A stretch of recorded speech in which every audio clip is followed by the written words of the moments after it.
on the show today were booked live on air. It's one of those weird things where the booking was done in public view. We've been tracking a series of articles that have been done by some of the premier journalists in the country. Primarily, we've tracked those that are part of our movement and that we feel are the best. And those conversations have really been centered on the marine resources, the management, and the primary stakeholders in that resource. We've had articles that we've discussed from Marisol Amaya, looking at the exclusive economic zone and its potential. We've looked at articles from Marco Lopez looking at what we call the contention about the state of our fisheries and our finfish stock. And out of that, we've had multiple calls come from both the guests who are partners in the Belize Fisheries Project and the Belize Federation of Fishers. We have the president of the Belize Federation of Fishers, Brother Nigel Martinez, and we have his consultant, George Myvett, who has been served many years as a part of the regulatory management, serving the public. He actually taught me marine science when I was in school, and he's also been part of, I think you still are, part of the reform process of the Belize Peace Movement. So you're a man of many hats. And so we want to say good morning and welcome to you both. And primarily this visit was out of, finally, there was some kind of informal response, because after these articles were written and discussed, put out in the public, published in their mandala, the Belize Fisheries Department has been they've not had anything to say. It's been cricket. And so last week, the press had a chance to speak with Ms. Beverly Wade, who, while she's no longer the head of the fisheries, she's involved with the Blue Bond, and she's the most known face of fisheries management and regulation, because she's put in her time there. And so she went on the record. Some of these issues started when she was still there in charge, and then we also heard from the ED of the TNC speaking about, well, her response to these articles as well. And you called in, Nigel, but I told you we didn't have enough time. So what I will do is for you and both, George, just to give me an open contribution as to what your initial feelings were when you heard or read or saw what the former head of fisheries had to say in response to the question of the state of our fish stock. Well, first of all, good morning, and thank you for having us here.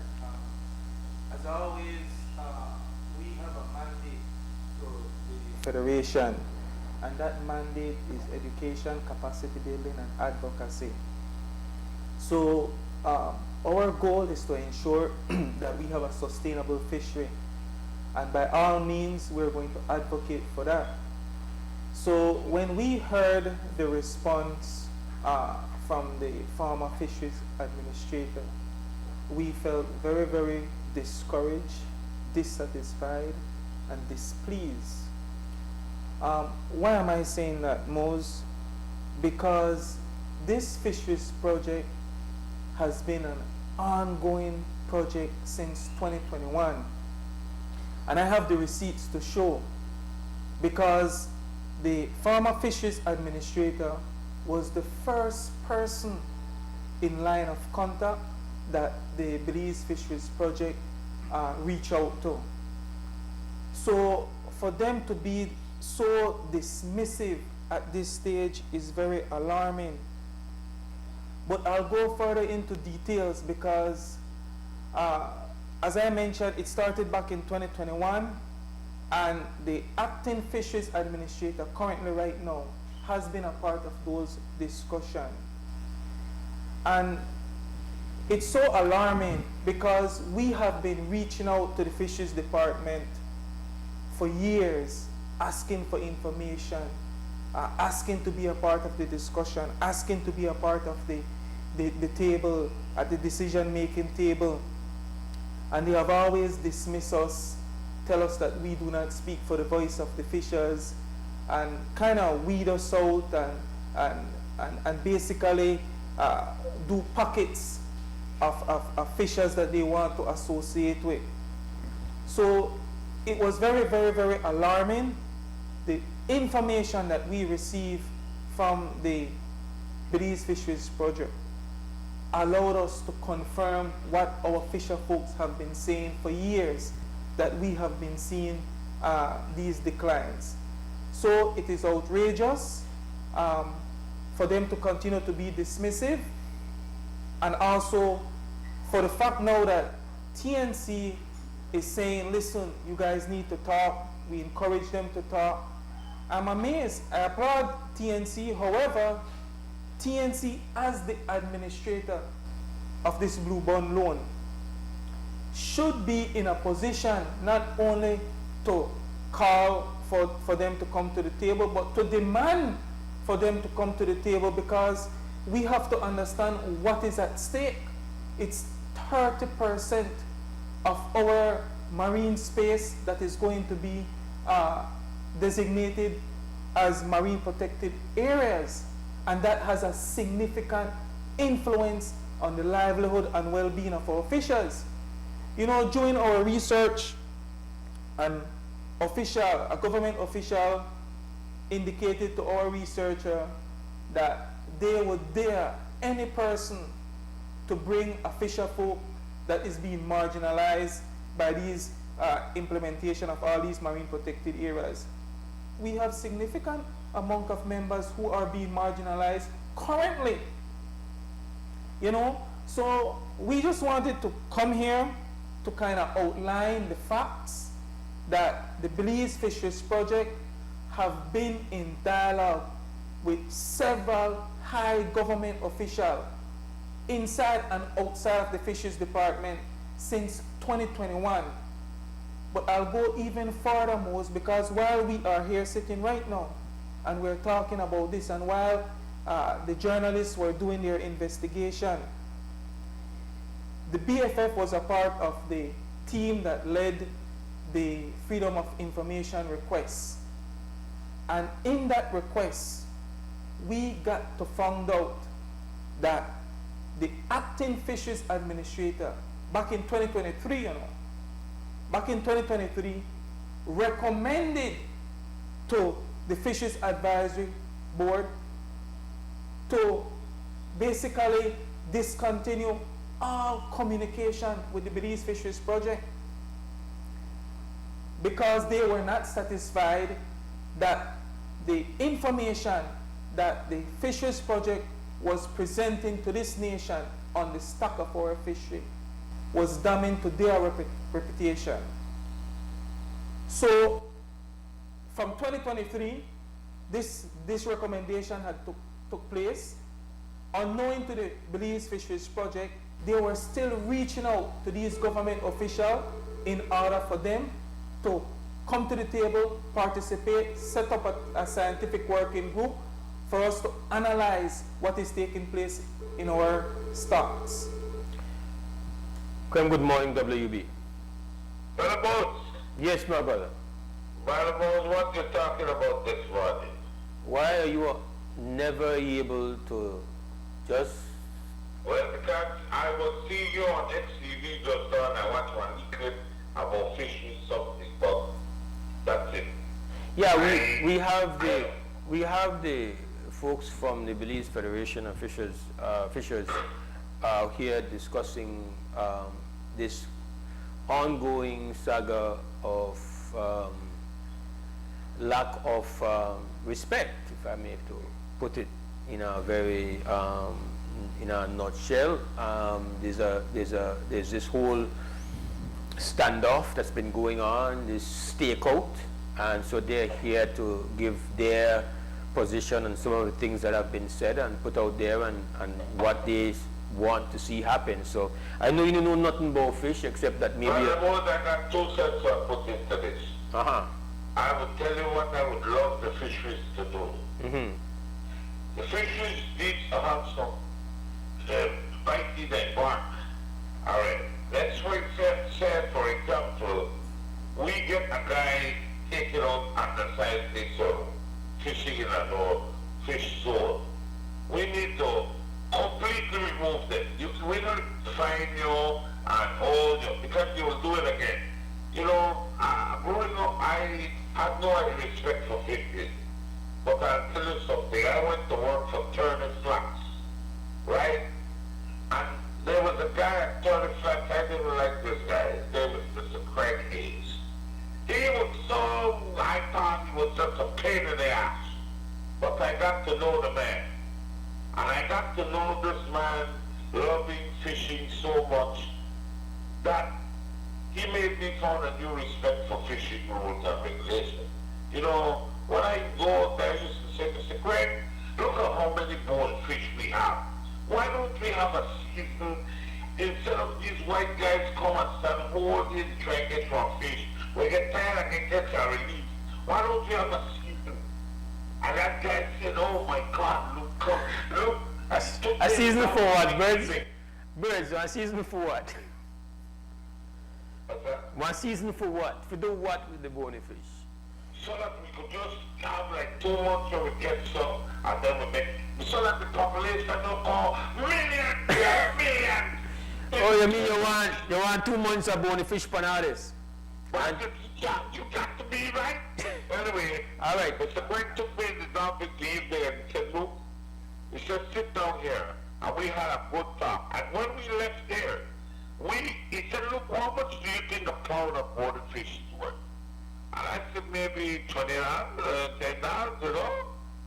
And when we left there that evening, we came out to about $688 a pound. And he made me realize it's better for that fish to be in that water there more for beliefs than we eating it. All right. Because we won't have a limit. We do not respect the rules. For example, Moses, if you go to Miami and you dive and they tell you want to take one fish with our size, Moses, you're going to pay $400 to get to the change. You understand me? They're not joking. Here, it is a joke. It is a joke. The guy from Guatemala gets caught. He gets fined a little more money. The guy from Tanzania, which is Dominican, the deal is getting so stiff. And the Guatemalans are the people who come and reap everything. We can't eat turtle anymore, but they eat the turtle. Understand me? So I feel that what we need is some bite out there, some real confiscate your boat, confiscate, take my license. If you get again, you go to prison for 5 years. I mean, all right, my brother, I got to give thanks to your contribution. And I even know you know about water. You know a little bit about it. All right. Yeah. Respect. Right? But I will wait. They can finish this. No, man. There is a guy out there, the same guy. We have the huge fish there at the dock. I'm telling you, 80-pound fish at his dock. And you know, he comes to the fisheries and buy the fish. He doesn't even bite for the fishermen anymore. He said because somebody kill the wrong fish or fillets and then they want. He doesn't. He brings his big ice box and spends hundreds of dollars to bring. Why don't you just get the guy? He has 11 fishing guys go fishing every day. He taught them how to use circle hooks so that they don't damage or hurt the fish. Because this is what his passion is. Now when you have that kind of passion like this guy, you make other people, you infect people, because I'm infected by it. I will not buy a fish if it's too small, a lobster if it's too small, a conch if it's too small. And I go to the fish market and I cut all the guys. I tell you, Uno, are damaging Uno very own happiness. because of the talk of some people like the lobster with the young man, lobster and lobster, brother. And they have a reason why they have a season. And they have a reason why they have a size limit. And if you eat it out, then you never have, you understand me? So, it might mean that. But anyway, it was a call me back because yeah, call me back later on. I want to say, but I don't want to bother anybody with the fish. Right, all right, cool, respect. The man then just start, but call him more. The man then just start.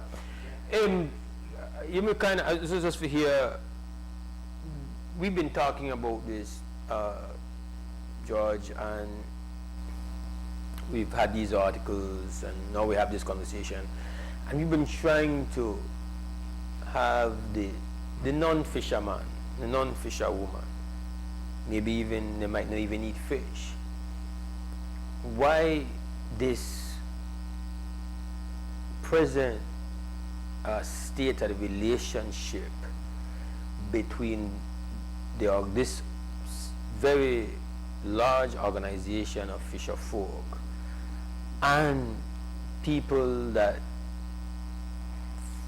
you should have a very stable and very productive relationship with the regulator, also the people who are involved with advocating for management and conservation and who are presently corralled within this whole blue bond process.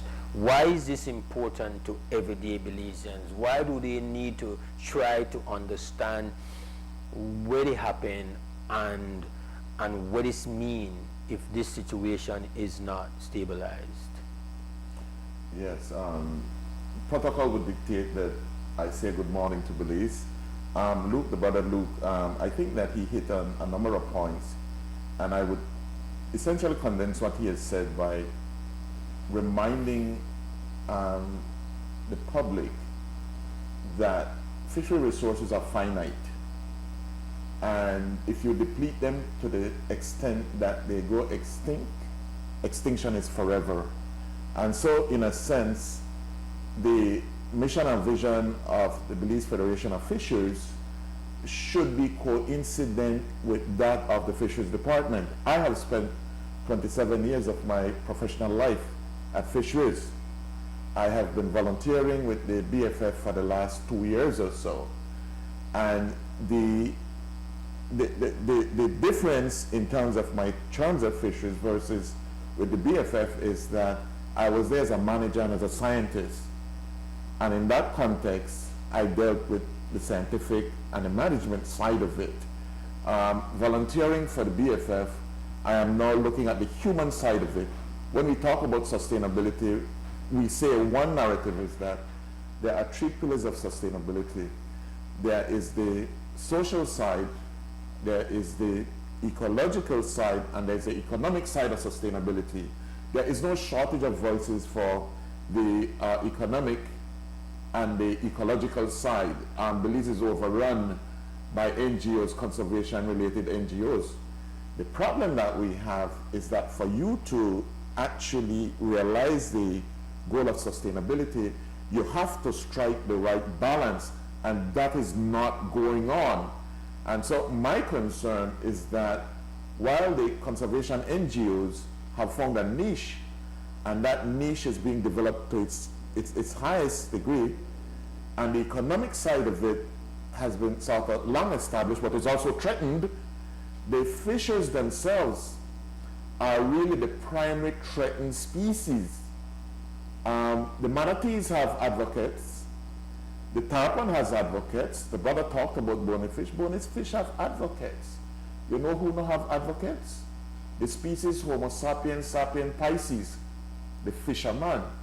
And the fisherman is important as any of the other stakeholders. But it's not that they don't have advocates, it's that the advocates are not being respected. Well, in a sense, no, but so they, yeah, you know, I mean, really, it's not that they do, but I think the voices of those on the other side has found favor with policymakers.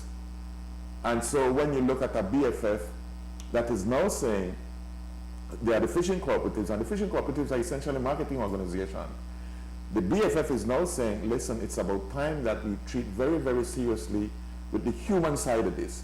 There's the issue of employment, there's the issue of food security, and there's the issue of common sense.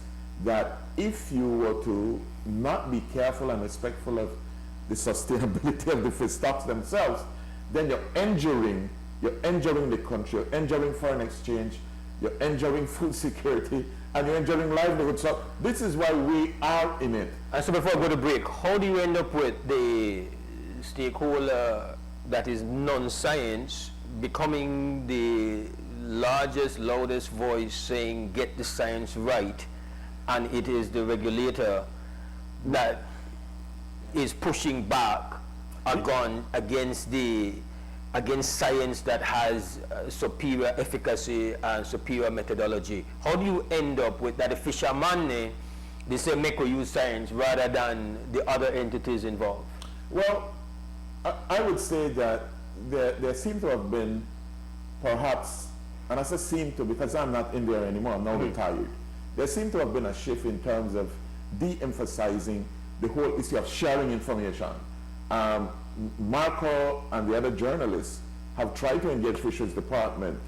Marco, I think, had to basically cite an act that talks about the disclosure of public information before they got a response from Fisheries Department. And when you look at the response that they got, Marco was asking for the science. What Marco got was some tables with production figures. And so Marco himself, I think in his articles, pointed out that he has not gotten the science so that he himself can come to some objective judgment. This is a change in the culture of Fisheries Department.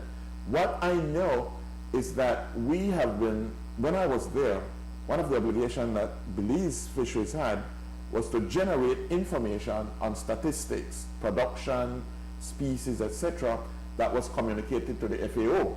Our partners, and when I say our partners, the BFF partners, is the Summit Foundation in all of this. The Summit Foundation has spent millions, tens of millions of dollars in Belize over the last decade or so. And they have found out that since 2016, there has been no regular submission of data to the Food and Agriculture Organization. Why am I saying this? I am saying this because science is critical in terms of resource management.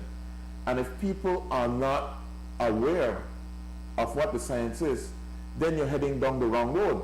We are saying from the standpoint of the BFF is there is science, and then there's better science, and then there's great science. We have been saying, listen, we are not choosing side. If we keep this on an issue level, we want the best science to be available to all stakeholders, including the Fisheries Department that has the regulatory management. We want our fishers to be advised by science so that we can plan our advocacy campaign and our education campaign properly. And so we have been saying, it's not so much a matter of who's right and who's wrong. It's a matter of what is it that we can find common ground on. I will tell you that personally, knowing all the players, I see Fisheries Department as a part of the solution. I do not even see them as an adversary. Because if you keep it on an issue level, and we say, well, let us objectively look at the science. What is it that the BFF has done? We have been in partnership with the Summit Foundation to say, let us try and bring the Fisheries Department to the table so that we can look at the science that was not generated in Cuba or some other place in the Caribbean, but that has been generated here in Belize. The data that the Summit Foundation has and that they analyze goes back to 1950. They have done a part of what they have done, and I'm not sure that this is a part of the fisheries conversation, is that they have done some correction to the data that we have been harvesting. So, for example, if you look at fisheries statistics, they will tell you that, just for argument's sake, 700,000 pounds of conch has been exported, and a lot of the data that Fisheries Department used in its models to say what the stocks are is devoid of the local sales and the illegal fishing and the undersized conchs that finds its way not where it's supposed to be. So when you look at the science of it, it goes back to how robust is the science that the Summit Foundation, that the BFF has looked at, and we are comfortable with. How does that stack up against fisheries science? or the Science and Fisheries Department, what we have found, what is the great divider here? The great divider of how valid that science is that when you do science, you want peer review. It means that the people who are in science would examine and comment on that science. That is what carried the Summit Foundation science. We have been saying to Fisheries Department, it's not that we doubt you, but we have had publications, numerous publications from Summit Foundation. Where is your publication so that we can have this meeting of the minds for the common good? Welcome back to the WUB Wake Up Belize Morning Vibes. It's unfortunate with our guests because this topic is as long as it's wide and as deep. It's like an ocean. We have with us the Executive Director of the Belize Federation of Fishers, and it's Brother Nigel Martinez, and we have consultant to the BFF, Brother George Myvett. And this conversation is in response to an informal off the record, well, not off the record, but it was kind of like not some kind of press release or press conference. In fact, the Fisheries Department has not said anything. And what we have been trying to do is to make the non-fisher folk kind of understand the magnitude of this situation, because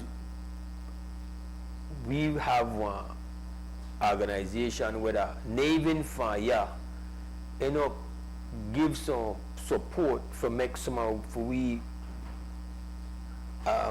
prime time journalists put some serious investigative work and turn on a serious light on these issues, put it front away, they the pages of the Mandala, they on social media, they on conversations they go on the TV. This can't be for nothing. It can't be that all of this happen and then we just stay right back the same point report again. The fisher folk, the BFF, they get treated with a stiff arm. And so we want you, the public, understand why this matters. And for me, I'm telling the brothers, and I've said this before on this show, fishing is a refuge profession. In Belize, we have some refuge profession where people run for a refuge, where they get left behind. Remember that we lose for a very long time half of the people enrolled in Infant 1 primary school. By the time they reach 6th farm. There's many of them know they reach 4th farm. The people that get left behind. And then out of just survival instinct, some of the people find something when they grab onto. If you not get in a harm's way and in a trouble. Stevedore is a refuge profession. DJing, that's a refuge profession. Barbering, that's a refuge profession. But just from a statistical standpoint, the #1 refuge profession that Belize, the fishing. About 3,000 licensed, registered fishing people where, you know, it's like for their knowledge and expertise is as valuable as somebody who gone and get one bachelor's in or whatever, and get a bachelor's in and then gone and do it per water. Then go and do it per boat. If you come from starting here upon one of the fishing boat, you come from down south, you start up on Dory, then from there to Skiff. You start, I believe, upon the Skiff, out of Vernon Street, out of Yaba. This that your bachelors. So when we talk about this matter, we not talk about something insignificant. This is one major part of the makeup. We still stabilize the society, even though we lose it, but still this is one anchor. And trouble the in the water, trouble the in the water with the science, trouble the in the water with climate change, and trouble the in the water with the way the Blue Bond is being implemented. And we can't play deaf to that. So that Christmas, we get it. We got long ad breaks because of Christmas, brother. Yeah, So yeah. I like more ads than talk time. Yes. But we have to break through the noise. Yeah. Because we can't wait till after Christmas to deal with the real. Yeah. And Brother George may say during the break that the people have to understand the size of the risk to what is taking place now. Yes.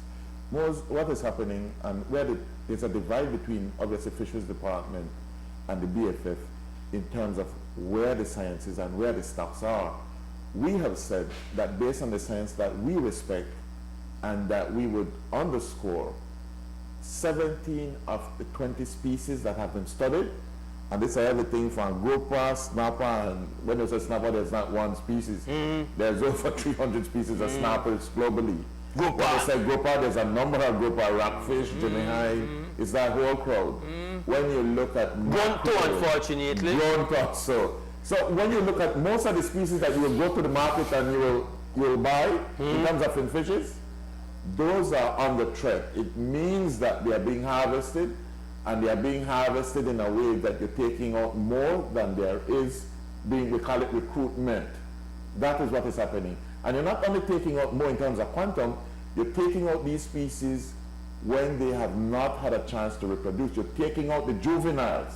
And if you are taking out an animal that has not had a chance to reproduce, it means that replenishment is not going on. So it's not just the quantum of it to take out, but what you're taking out. The same thing is happening for lobster, and the same thing is happening for conch. And so we're saying that Fisheries Department has a different view of this, and we're asking them, come to the table and let us discuss the science of this, because it has serious implications. It has serious implications. What we're saying is that the fishers most, and fishers are really the last small stakeholder group that is left in Belize, you know. And when you talk about 3,000 fishers, it's actually more than 3,000 fishers. The problem that we have is that we have an open access fishery. It means that everybody could go in the Fisheries Department who's a Belizean, who's a legal resident for a fishing license. Yeah. But what that means is that if you have an unlimited amount of fishers in there going after the same pie, it means two things. It means that the pie is getting thinner per fisher, and it means that some fishers will not be able to cope. And a number of fishers are being displaced from the industry. You don't see this in the foreign press, and you don't see this in the newspapers or in the media itself. But fishers are under a lot of pressures to continue to make a living. And when a fisher give up a boat, you don't make news. You don't make news. When I go stock one close down, you make news, But bro. see, most one of the things that fishers have, and I'll go to Nigel in a little bit, is that sadly a number of fishermen have not been paying social security. A number of the fishers from the 70s, 60s, 70s are now in their 80s and 90s, and they have nothing to fall back on. So there's a kind of tragedy there that when you look from it from the human side, fishers are really under a lot of threat. When you look at it from the standpoint of the stakeholders, the primary stakeholders are obviously the fishers, but there's also the NGO community. There's a lot of money associated with Blue Bond that is coming in to rescue the oceans. I was at a forum about 3 months ago where the Blue Bond Ministry of the Blue Economy basically said that thus far $18 million has been demarcated, has been actually spent already. And of this 18 million, you know how much fishermen got? 0. So when you look at the problem going forward, you have to realize that nobody is really looking at the fortunes and the future of fishers in this whole conservation equation. And that is very troubling. It is very troubling because in a sense, you're creating poverty. You're creating more poverty. This has been documented. What the Blue Bond is doing, the Blue Bond is strong in terms of, it's a debt for nature swap as we know. And what the Blue Bond is doing, it is reserving no-take areas that are traditionally fished by fishers. Absent from the equation is, if you are shrinking the geographic space that more fishers are coming into the industry with, then in a sense, you are injuring their livelihood in terms of what they can catch and where they can go. And so there has to be almost a remake of that equation to say, wait. But you're forgetting the 5,000-pound elephant in the room. You are forgetting over 3,000 fishers. You have not spoken to that. And there has to be a reset mode. We cannot continue down the road of marginalizing our fishers. But maybe more with your permission, I would want to ask Nigel to speak on the issue of the Blue Bond. So I want to talk directly to the Belizean public and to the fisher folks, because they have to understand how critical of a situation we are in. And I want to speak directly to the government officials who have said that fisher folks are not being marginalized by the implementation of these marine protected areas, these new marine protected areas. In 2016, Mose, we have recognized the issue that we need to transition, and we need to ensure that we make the necessary changes to the fishery. We applied to an organization called JICA for a grant to build a modernized processing plant, fish processing plant. We needed the approval from the Fisheries Department. We got denied. In 2018, we went back to them, to the same organization, but the property side of that organization component, to get another grant, and that grant was to purchase a deep sea vessel in order to venture into deeper waters. We got denied from the Fisheries Department.